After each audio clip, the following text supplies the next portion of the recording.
You don't click anything. You don't download anything. You don't even confirm a prompt. And yet your system gets infected. That's the uncomfortable reality of drive-by downloads malware that installs itself just because a web page was visited. No obvious mistakes, no suspicious attachments, no, I definitely should not have clicked that moment. Just a browser doing exactly what it was designed to do. Welcome to BlueHat Cybersec Academy. And that leads to a difficult question worth thinking about. If something as routine as opening a web page can compromise a device, how much control do users actually have over their own security? In this breakdown, we're going to look at drive-by downloads not as a vague cybersecurity term, but as a real attack method, how it works, why it still works in 2026, and what actually helps defend against it in practice. And stick around, because by the end, you'll see why just browsing the web is not nearly as harmless as it feels. Most people treat web browsing as safe by default. Email attachments feel risky. Downloads feel risky. Executables feel risky. But a website? That feels passive. Like reading information rather than interacting with something dangerous. Drive-by downloads take advantage of that assumption. At their core, they are malware infections triggered automatically when a browser loads a malicious or compromised website. No explicit permission is needed, because the attacker isn't asking the user to do anything, they're targeting the browser itself. The key idea here is simple but important.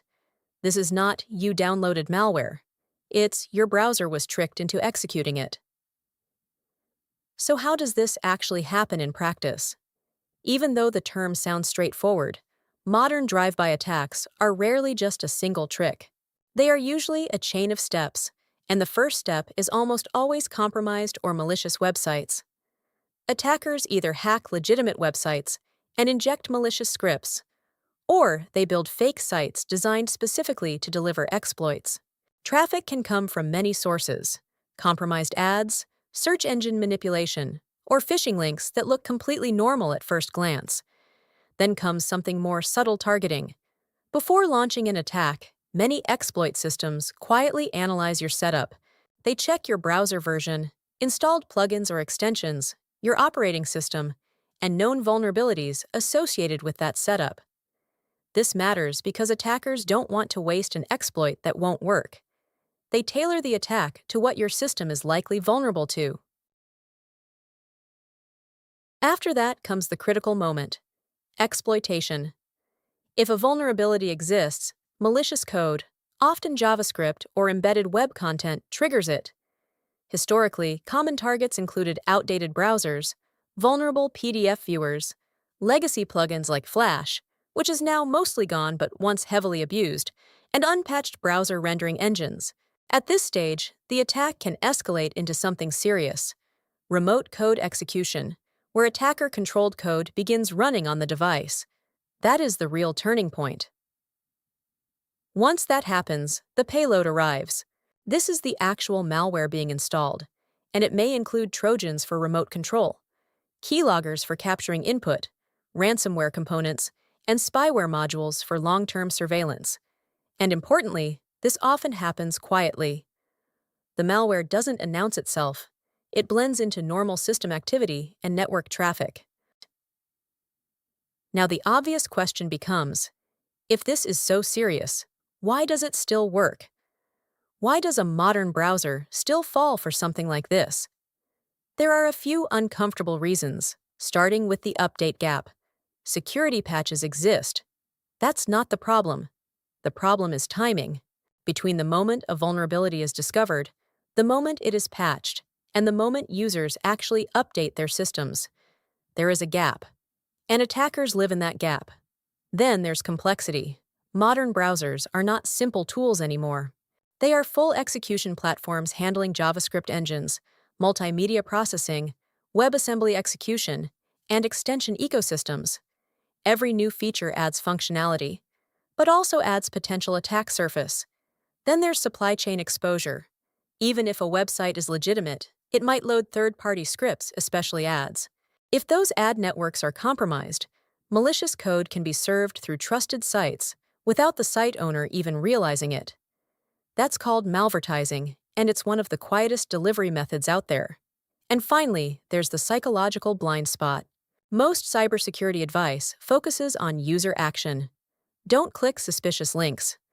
But drive-by downloads don't require clicking at all. That creates a gap in intuition. If nothing was clicked, people often assume nothing dangerous happened. And that assumption is exactly what attackers rely on.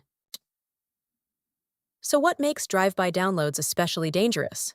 It's not just infection, it's stealth. A well-designed attack doesn't rush. It often installs a lightweight loader first instead of full malware, delays execution to avoid detection, blends network traffic into normal HTTPS activity, and avoids triggering antivirus heuristics immediately. The goal is not visibility, the goal is persistence. So what actually works against this? Not fear, not avoidance, but layered defense. First comes patch discipline. This is the most effective protection you have. Keep browsers updated, keep operating systems updated, and remove unused plugins and extensions. Because unpatched systems are basically known targets waiting to be hit. Then comes browser hardening. Limit unnecessary scripts where possible. Use site isolation features, which most modern browsers already include, and keep extensions minimal and well-trusted. Extensions in particular are often underestimated risk points. Next is layered blocking. DNS filtering helps block known malicious domains. Ad and script blockers reduce exposure to injected content, and organizational web filtering adds another layer where applicable. No single tool solves the problem. The defense only works in layers. Then comes sandboxing and privilege separation. If a browser is compromised, the damage should still be limited. Running under restricted user permissions or sandboxed environments reduces how far an attacker can go. And finally, there's a mindset shift, not paranoia, but realism. Instead of assuming websites are safe unless proven otherwise, a more accurate model is this. Any web page can be hostile, even if it looks completely normal. That doesn't mean avoiding the internet. It means not relying on appearance as a safety signal. And that brings us to the bigger conclusion. Drive-by downloads reveal something uncomfortable about cybersecurity. Most successful attacks don't rely on dramatic user mistakes. They rely on ordinary behavior interacting with complex systems that are never perfectly secure. The browser, the most commonly used application on the planet, is also one of the most exposed execution environments we use daily. And as long as it is designed to run untrusted code from the internet, the risk is not something that disappears. It's something that gets managed. So the real goal is not to assume immunity. It's to assume that compromise is always possible, and build systems and habits that limit what happens next. Because in the world of drive-by downloads, the most dangerous vulnerability isn't curiosity. It's the assumption that simply visiting a website is harmless.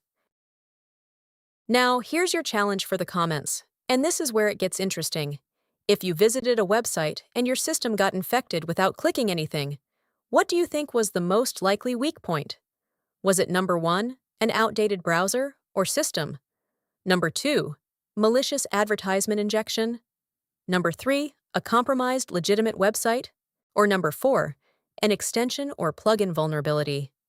And second question, if you had to defend against drive-by downloads tomorrow, what would you prioritize first patching, blocking, or sandboxing? And why? If you made it this far, this is part of the Malware Encyclopedia playlist, where we break down real-world attack techniques without the noise. And if you want more deep-dive breakdowns like this, like, share, and subscribe, because in cybersecurity, the goal isn't fear, it's clarity.